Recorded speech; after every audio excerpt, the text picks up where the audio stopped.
তো মা আজকে রান্না বান্না কত দূর, সব কমপ্লিট? হ্যাঁ, সব কমপ্লিট। সব কমপ্লিট। তাহলে মা খুব খুশি হয়েছে।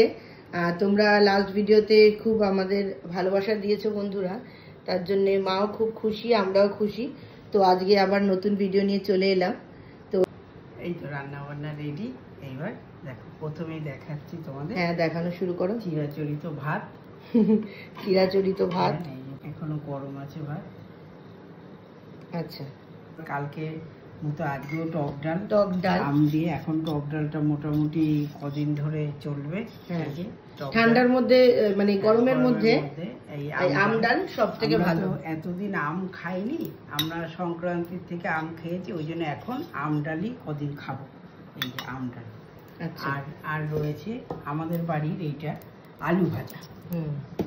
এটা আলু ভাজা, এটা ফ্রিজে রেখে তুমি 7 দিনও ফ্রিজে রেখে খেতে পারবে। এটা কোন একদম মুচমুচে মুচমুচে, দেখে আওয়াজেই তোমরা বুঝতে পারছো বন্ধুরা। এই দেখো কতটা মুচমুচে। আর এই যে পটল ভাজা, এই যে ডালের সঙ্গে পটল ভাজা, দেশি পটল ভাজা, মুখে দিয়ে খাওয়ার।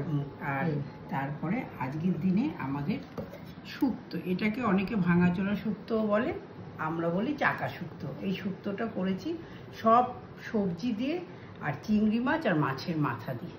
আচ্ছা, শুক্তোটা আজকের দিনে চিংড়ির মালাইকারিও খায়, এবার আর মালাইকারি না করে চিংড়ি মাছটা একটু ভাজা রেখেছি। হ্যাঁ, কারণ এত পদ না বন্ধুরা, খাওয়া যায় না। চিংড়ি মাছ ভাজা রেখেছি। আর এখানে আছে কাতলা মাছের আলু দিয়ে রসা, জিরে আদা বাটা দিয়ে, এই যে কাতলা মাছের রসা। বন্ধুরা বলে রাখি, এই রান্নাটা মানে আমার এত ভালো লাগে, আমি এইটা দিয়েই মানে খেয়ে উঠতে পারবো। মানে এটা মাছের মাথা চিংড়ি মাছ দিয়ে চাকা শুক্তো বলি আমরা। এইটা হচ্ছে আজকে শো স্টপার। তো বন্ধুরা সব রান্না তোমাদের সাথে শেয়ার করে নিলাম। ভিডিওটা আজকের মতো এইটুকুই। আবার দেখা হচ্ছে খুব তাড়াতাড়ি নেক্সট ভিডিওতে।